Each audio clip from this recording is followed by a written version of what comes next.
Neste vídeo que irei apresentar é um recorte de um vídeo, talvez de um podcast, onde estão abordando sobre o envolvimento dos Estados Unidos diretamente com Israel, como também os cristãos protestantes apoiarem tanto Israel, já que Israel não acredita no suposto Jesus e por ser também religião oposta ao cristianismo. Por que ainda hoje Israel conta com o apoio dos Estados Unidos, da Europa? O interesse ali é uma parada geopolítica ou é só ódio ao povo árabe? Como é que funciona? Acho que é de tudo um pouco, mas assim, eu como marxista eu vou dizer que a raiz é econômica. Sim. 100%. Saca? Assim, tem a questão de ter um enclave ocidental no meio do mundo árabe, a questão de venda de armas. Então tem uma série de questões que fazem com que haja interesse dos Estados Unidos, além da questão histórica que eu já deu algumas pinceladas aqui, já explicou. Uhum. Então é fundamental para que isso desestabilize aquela região ali e, ao mesmo tempo, junto com essa desestabilização, fortaleça o poder do imperialismo na região. Sim. Né? Então, assim, aquilo ali é uma região controlada com o sucesso de Israel pelo imperialismo. Uhum. Aí, fazendo um panorama histórico, né? Nós tivemos esse documento que eu falei de 1918, que foi uma comissão investigar, e o relatório disse para não apoiar a fundação de Estado, e o governo ignorou, porque já existia um grupo de pressão de lobby muito intenso lá. Claro, nos Estados Unidos, né, não é crime se você chamar tudo de lobby, Uhum. então, enfim. Uhum. Na fundação do Estado de Israel, o apoio dos Estados Unidos foi fundamental. Não teria se formado se não tivesse o apoio dos Estados Unidos. E da União Soviética. A União Soviética também apoiou a fundação do Estado de Israel. Eu julgo que é um dos maiores erros históricos da União Soviética. Inclusive, eles fizeram autocrítica e começaram a apoiar a Palestina pra caramba depois. Os Estados Unidos apoiam. Conforme o colonialismo britânico vai saindo, os Estados Unidos vai entrando. O que eles veem na região? Primeiro, o enclave ocidental no Oriente. Lembra que eu falei que o Herzl que tentava vender, Theodor Herzl, fundador do sionismo político, tentava vender para os chanceleres europeus a ideia de que aquilo era justo porque era um empreendimento europeu, ocidental, que os judeus não eram mais orientais, Uhum. que aquilo era para fazer ele fala, eu não vou conseguir me lembrar das palavras, mas ele me fala do tipo, ele me fala uma coisa do tipo: nós queremos barrar o avanço do Oriente em direção ao Ocidente. Uhum. Fazer um escudo contra o Oriente. Ele já fala isso na época. Certo. Cara, as palavras dele podem ser repetidas hoje, sabe? Só que tem uma outra coisa. A economia estadunidense não vive sem a sua indústria bélica. Sim. E um dos maiores compradores de arma é Israel. E uma outra coisa, a gente tem que pensar, Estados Unidos chegou onde está com a questão da guerra. Hoje o Império está em declínio. Então veja, se foi a Primeira e a Segunda Guerra que nos colocaram na situação que a gente está, e agora a gente pode estar com essa situação ameaçada, o que a gente vai fazer? Nós vamos forçar a mão na guerra. Mais guerra. Porque uma parada que a galera tem que entender, assim, ó, essa lógica da guerra é tão forte. Por exemplo, o Biden foi lá pedir grana para a guerra em Israel, aí vai mandar um pouco para a Ucrânia, um pouco para a fronteira do México e um pouco lá para Taiwan. Taiwan. Sim. Tá entendendo? Assim, Sim. o Biden tá apostando na mundialização do conflito. Sim. Saca? É isso que tá acontecendo. Hoje ainda eu tava vendo a interceptação de um caça dos Estados Unidos no espaço aéreo da China. Uhum. Hoje não é a primeira vez, lembra? Que Eles Essa estão questão provocando aí muito, com velho. Taiwan, já isso aí tem é...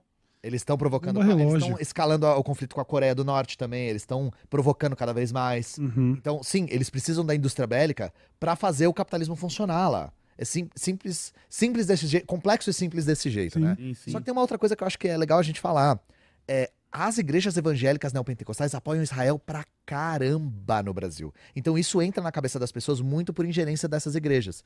Igrejas que muitas vezes ocultam o fato de que os judeus não acreditam em Cristo. Uhum. Que Cristo é a figura máxima do cristianismo, né? Sim, Mas sim. aí você consegue, olha o poder da ideologia, né? Você consegue fazer um cristão apoiar uma religião que não acredita no que ele acredita por questões ideológicas. E novamente, marxistas, a gente nunca separa política de economia. Qual que é um dos principais fatores? Existe uma indústria do turismo muito grande pra em Jerusalém. O Israel. mundo inteiro levando gente Sim. pra lá. E as igrejas evangélicas oferecem para pessoas que não têm essa capacidade parcelar em 28 vezes a viagem para A Israel. gente deu a notícia aqui da mina que fez o Ah, da excursão da Karina Bach lá. A Karina, ela virou crente agora e tem um podcast crente, né? Ela tem um podcast crente, galera. mas ela tava nessa, de que levou fiéis pra lá e no fim das contas acabou abandonando uma parte da excursão lá. Ela foi embora e deixou os caras lá. Por causa do conflito. Ela tinha um interesse... Nossa, conflito, caralho. Agora, aconteceu agora. A gente noticiou aqui. Foda-se vocês, né, mano? Aí o pessoal reclamando, fazendo stories e tudo, que até o pastor que foi junto não deu uma pregação nem nada. Era só vender produtos e tudo mais. Não, existe um interesse econômico muito grande. E a gente viu o Bolsonaro também estimular muito isso, porque o turismo em Israel cresceu muito durante a era Bolsonaro. A gente viu o Bolsonaro se rebatizando lá no Rio Jordão pelo pastor Everaldo, etc, né? Então, a gente não pode desvincular também do interesse econômico, não é só ideológico. Sim. Se você for ver, o Templo de Salomão, olha o nome, Templo de Salomão, com pedras importadas de Israel. O Edir Macedo se veste que nem um rabino. Que eles usam muito essa questão da Terra Prometida, que é bíblica e que aí os cristãos aceitam. Eles só escondem que, na verdade, o judeu é aquele que não acreditou em Cristo. E sabe quem acredita em Cristo? Essa parte, né? Sabe quem acredita em Cristo? Quem? Os muçulmanos. Os muçulmanos, porque para os muçulmanos Cristo é um profeta. É um profeta. Entendeu? Sabia que se Ele só você- não é o profeta mais importante, mas é um Não, profeta. não é nem que não é por grau de importância. É por. O que eles falam é que o Maomé é o último. Sim. Ah. Então não é importante. Todos são importantes. Porque todos trouxeram a mensagem. O Ah. Maomé é o mensageiro, mas é o último mensageiro. Tá escrito no Corão, depois do Maomé vai vir falsos profetas, não vai vir mais nenhum. Mas eles reconhecem os Nesse profetas. sentido que eu digo que é abraâmicos. o mais importante porque é o final, é isso que eu quis dizer. É, que ele é a mensagem final, digamos assim, né? E eu não sei se eu citei aqui no programa ou citei em off, que eu tava vendo que Jesus falava aramaico. Aramaico, sim. E quando ele, se ele fosse se referir a Deus, Jesus chamava de Alá. Cristãos árabes chamam Deus de Alá. Alá. Alá é Deus, É o mesmo Alá, Deus. Alá é Deus com D maiúsculo. Inclusive, cristãos falam Allahu Akbar. Uhum. Também. Deus é grande. Sim. Eles falam. Isso não é só uma cultura islâmica. Eu lembrei do... Odricanda lá. Eu lembrei Não, eles, desse. essa coisa de falar assim, não, os muçulmanos não acreditam em Deus, eles acreditam em Alá. É a mesma coisa que falar, não, você não acredita em Deus, não, você acredita em God. Acredita em Deus. É, Deus, não é Deus, não, é God. Alá é Deus, Não é velho. fone de ouvido, não, é headphone.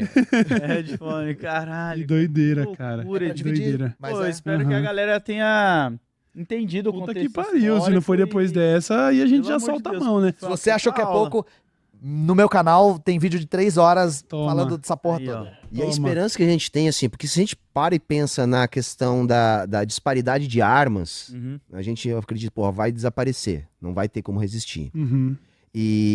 Mas não é necessariamente assim. Não é necessariamente assim.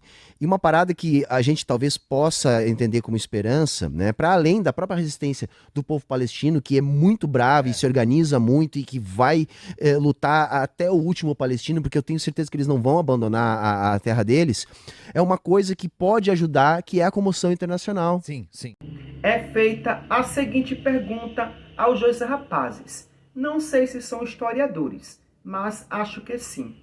Onde é feita a seguinte pergunta: por que ainda Israel conta com o apoio dos Estados Unidos? E as respostas deles são bem precisas. E é exatamente isso. Existem diversos fatores que contribuem para que os Estados Unidos protejam e defendam Israel. O primeiro fator é a geopolítica, onde Israel tem um grande ponto estratégico para a entrada e saída de produtos comerciais do Oriente Médio. Também tem o caso onde até eles citaram, onde Israel é um estado que usa muita força da guerra e da arma. E para isso eles precisam de armamentos bélicos. E onde Israel vai buscar? Nos Estados Unidos, claro.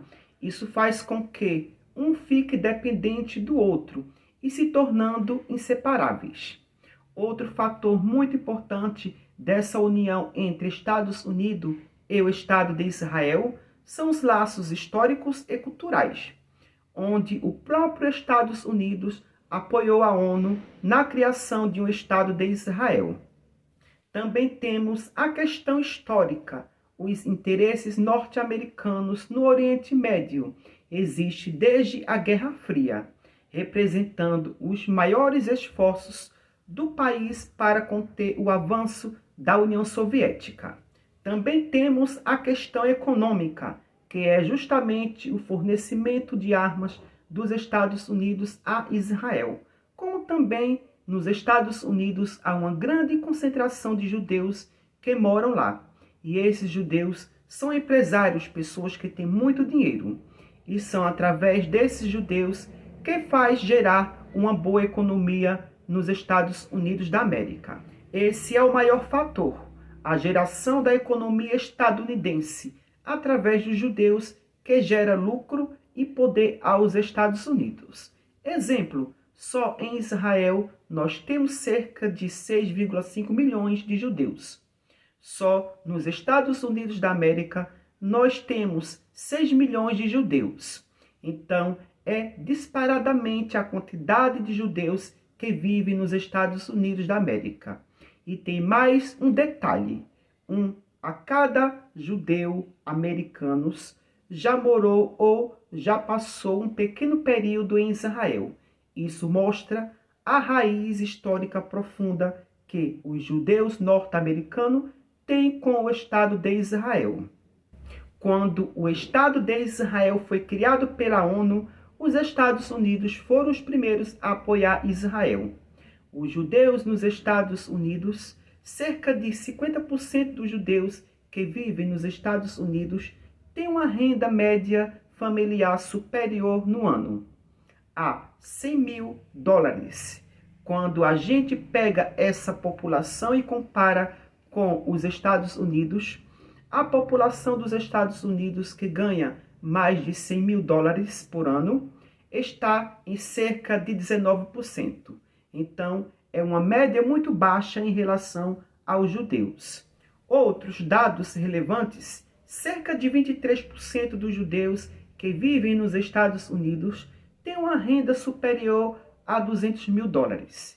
Quando nós comparamos essa renda à dos americanos, nós temos 4%. Então, isso mostra para nós que temos uma elite judaica nos Estados Unidos. É uma elite econômica e também intelectual, porque boa parte dessa população judaica que vive nos Estados Unidos tem nível superior. Aí, quando você tem essa somatização de nível superior e poder econômico, e quando você coloca nesse contexto a influência política, aí fica mais forte e evidente a influência dos Estados Unidos da América com Israel. Na verdade, dentro desse contexto, há 4 tipos de influência significante. É uma influência econômica, é uma influência intelectual, é uma influência cultural e também uma influência política. Isso porque 6,4% dos parlamentares em exercício nos Estados Unidos se declaram judeus. No quantitativo, isso dá equivalente a 34 parlamentares. Outro fator muito importante é a religião, como o próprio rapaz falou. Os Estados Unidos usam muito a religião cristã dentro do judaísmo, ou seja, em Israel, porque Israel é um grande e riquíssimo ponto turístico. Porque Israel é um ponto turístico para as 3 religiões monoteístas abraâmicas, judaísmo, cristianismo e islamismo. E isso gera muito dinheiro, tanto para Israel quanto para os Estados Unidos, e principalmente para os líderes religiosos, que são os pastores, que levam suas ovelhas alienadas e leigas de conhecimentos. E também tem a questão dos grupos terroristas árabes islâmicos, onde Israel combate o islamismo. Se os muçulmanos queiram atacar os Estados Unidos, já que os Estados Unidos é um país que fornece armamento bélico e é o segundo país onde se tem o maior número de judeus no mundo, primeiro Israel, claro, é aquela coisa, os Estados Unidos dependem de Israel e Israel depende dos Estados Unidos. Como todo mundo sabe, a Irmandade Islâmica tem um único objetivo, é transformar todo o Oriente Médio na religião islâmica. E para isso só falta Israel. Então o objetivo da Irmandade Muçulmana Islâmica é eliminar Israel e daí transformar de uma vez por toda o Oriente Médio em um território 100% islâmico. Então, a questão religiosa influencia bastante nesses conflitos do Oriente Médio, sem contar por conta também dos recursos naturais, principalmente o petróleo. Quando nós analisamos o território chamado Oriente Médio, é um território do continente asiático muito cobiçado, porque é lá a terra do petróleo, é lá onde está o berço das 3 religiões monoteístas abraâmicas, o judaísmo, o cristianismo e o islamismo. Para os muçulmanos, Meca, na Arábia Saudita, é uma cidade sagrada, além de várias outras, tendo Jerusalém como maior questão para as 3 religiões. E principalmente Israel, que tem um ponto estratégico para a rota comercial que abastece o Oriente Médio e dentre outros motivos. Outro ponto muito relevante, onde um dos historiadores aborda que os Estados Unidos chegou no que hoje é, isso graças ao seu poderio bélico de guerra, principalmente com as guerras que os Estados Unidos forneceu e apoiou. Exemplo, a Primeira Guerra Mundial e a Segunda Guerra Mundial, onde os Estados Unidos ficou fornecendo armamento, alimentação e remédio para os países aliados, principalmente a Inglaterra e França. Neste mesmo contexto, onde os Estados Unidos destruíram 2 cidades do Japão com as bombas atômicas, Hiroshima e Nagasaki, matando milhões de inocentes. Também causou um holocausto no Vietnã, que até hoje as crianças nascem com problemas seríssimos. É uma guerra americana que terminou há quase 40 anos, mas no Vietnã as vítimas continuam surgindo. Até hoje ainda nascem crianças com defeitos relacionados ao agente laranja. A substância química foi espalhada pelas forças americanas em zonas rurais no Vietnã para inutilizar plantações e causar fome no inimigo. Esta guerra antiga está recebendo novos recrutas em Londres. We have a big project in Da Nang in central Vietnam.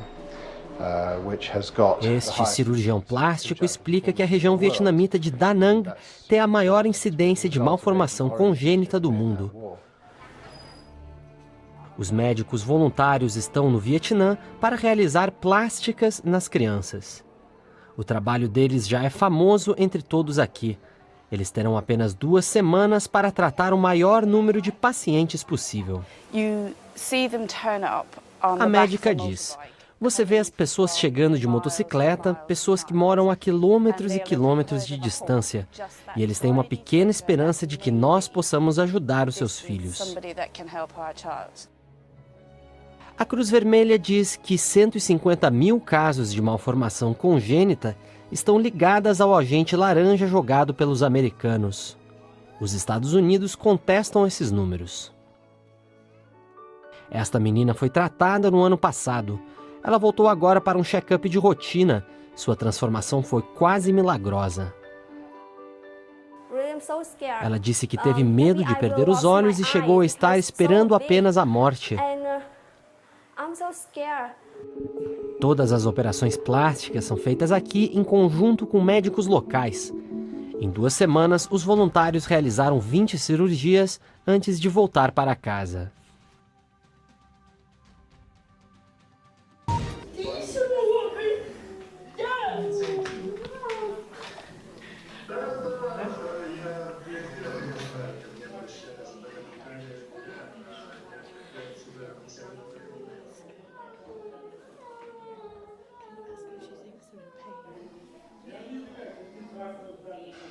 So whenever he's unattended or his hands are not restrained, he takes his eyes literally.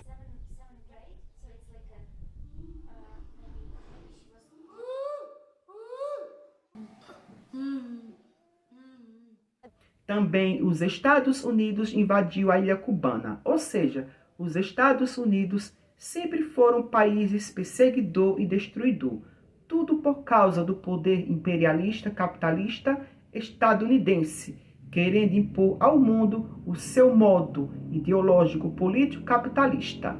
as outras nações. Exemplo, quando o Brasil proclamou a sua independência, os Estados Unidos foi um dos primeiros países a reconhecer o Brasil como independente de Portugal.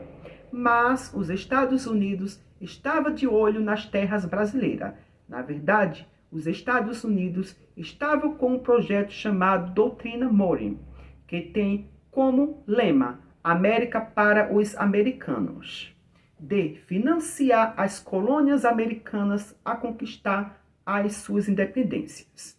Na verdade, os Estados Unidos cresceu através da perseguição, da destruição em massa e do sangue derramado. Outro ponto muito importante também que eles destacaram foi sobre a crença dos muçulmanos sobre o suposto Jesus, onde os próprios muçulmanos acreditam que o Jesus existiu como profeta, assim como Maomé existiu. Qual é a relação entre o Islã e Jesus, por exemplo? Jesus, para nós muçulmanos, ele é um profeta de Deus, assim como o profeta Muhammad, assim como Moisés, assim como Abraão, assim como Noé.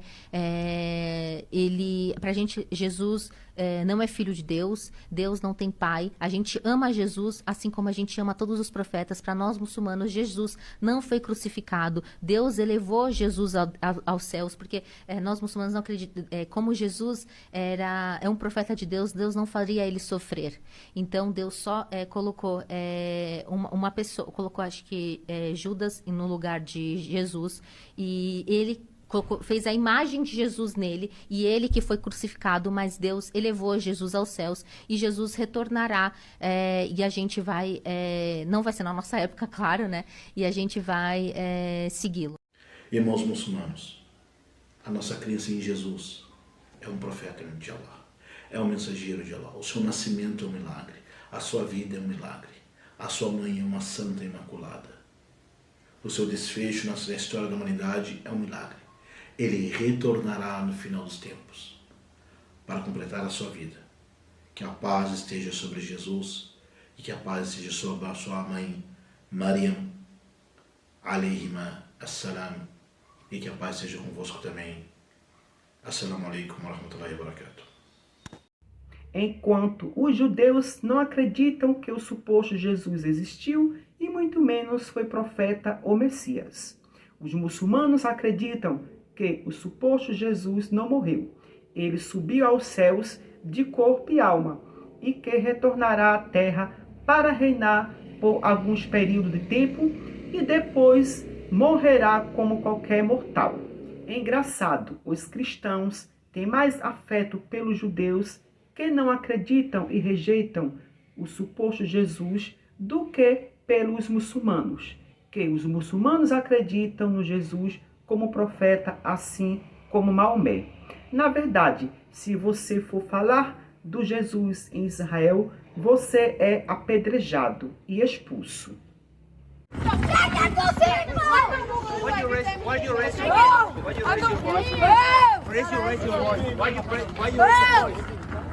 You're such a good person when you raise your voice. Please help. Let me raise my voice by you. You're supposed to be educated and civilized to God, please. Don't raise your voice and go. Go. Go. Go. Go. Go. Go. Go. Because you're inside people. Try to understand. You're inside people. Please go. Let us leave. What inside people? Let us leave. Yes. Go. You're inside people. Stop it. You're inside. Let's go. Let's walk.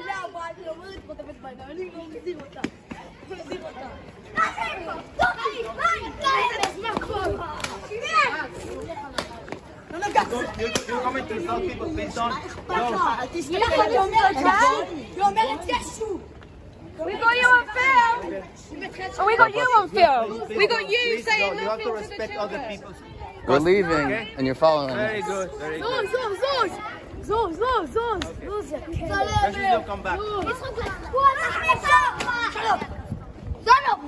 God bless you guys. Hey. God bless you. Shalom. Shalom. Shalom alaikum. God bless you.